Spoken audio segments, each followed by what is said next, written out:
শেখ হাসিনা সরকারের পতনের 24 ঘন্টা পার হয়ে গেলেও মঙ্গলবার পর্যন্ত কোনো অন্তর্বর্তী সরকার প্রতিষ্ঠিত হয়নি বাংলাদেশে। স্বাভাবিক কারণেই অচলাবস্থা জারি রয়েছে ভারতের এই প্রতিবেশী দেশটিতে। এদিকে নোবেল জয়ী অধ্যাপক ডক্টর মুহাম্মদ ইউনূসকে প্রধান উপদেষ্টা করে অন্তর্বর্তীকালীন সরকার গঠনের রূপরেখা দিয়েছে বৈষম্য বিরোধী ছাত্র আন্দোলন। মঙ্গলবার ভোর 4টের দিকে সমন্বয়ক আসিফ মাহমুদের ফেসবুকে দেওয়া এক ভিডিও বার্তায় এই ঘোষণা দেন আন্দোলনের সমন্বয়করা। ভিডিও বার্তায় সমন্বয়ক নাহিদ ইসলাম বলেন, অন্তর্বর্তীকালীন সরকার গঠনের রূপরেখা দিতে আমরা 24 ঘন্টা সময় নিয়েছিলাম, কিন্তু জরুরি পরিস্থিতি বিবেচনায় এখনই রূপরেখা ঘোষণা করছি। আমরা সিদ্ধান্ত নিয়েছি ডক্টর মুহাম্মদ ইউনূসকে প্রধান উপদেষ্টা করে ছাত্র নাগরিক অভ্যুত্থানের অন্তর্বর্তীকালীন সরকার গঠন করা হবে।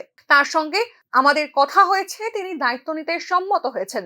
এই সমন্বয়ক আরো বলেন, আমরা সকলের মধ্যে সরকার গঠনের প্রক্রিয়া দেখতে চাই। রাষ্ট্রপতির কাছে অনুরোধ থাকবে ডক্টর মুহাম্মদ ইউনূসকে প্রধান উপদেষ্টা করে অন্তর্বর্তীকালীন সরকার গঠন করা হোক। অন্তর্বর্তীকালীন সরকারের বাকি সদস্যদের নামও আমরা ঘোষণা করব।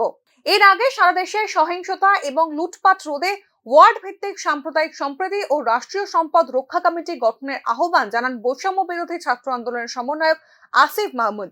সোমবার রাত 1টায় তিনি সামাজিক যোগাযোগ মাধ্যমে ফেসবুকে এক পোস্ট করে এই আহ্বান জানান। সিদ্ধান্ত নিয়েছি যে সর্বজন গ্রহণযোগ্য আন্তর্জাতিক খ্যাতিসম্পন্ন নোবেল পুরস্কার বিজয়ী ডক্টর মোহাম্মদ ইউনূসকে প্রধান উপদেষ্টা করে অন্তর্বর্তীকালীন সরকার গঠন করা হবে এবং ডক্টর মোহাম্মদ ইউনূসের সাথেও আমাদের কথা হয়েছে।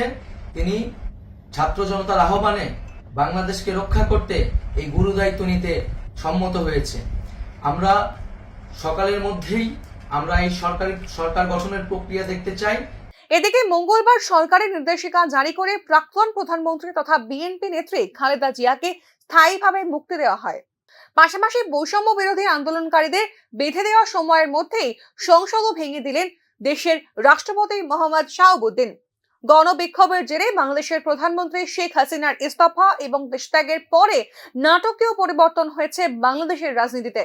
এই পরিস্থিতিতে খালেদার পুত্র লন্ডন প্রবাসী তারেক বিএনপির হাল ধরতে পারেন বলে উল্লেখ করেছে বাংলাদেশের গণমাধ্যম। খালেদা এবং তারেক দুজনেই সোমবার পৃথক বিবৃতিতে শান্তি বজায় রাখার আবেদন জানিয়েছেন দেশবাসীর কাছে। ঢাকা থেকে মনির হোসেনের রিপোর্ট, নিউজ নাও।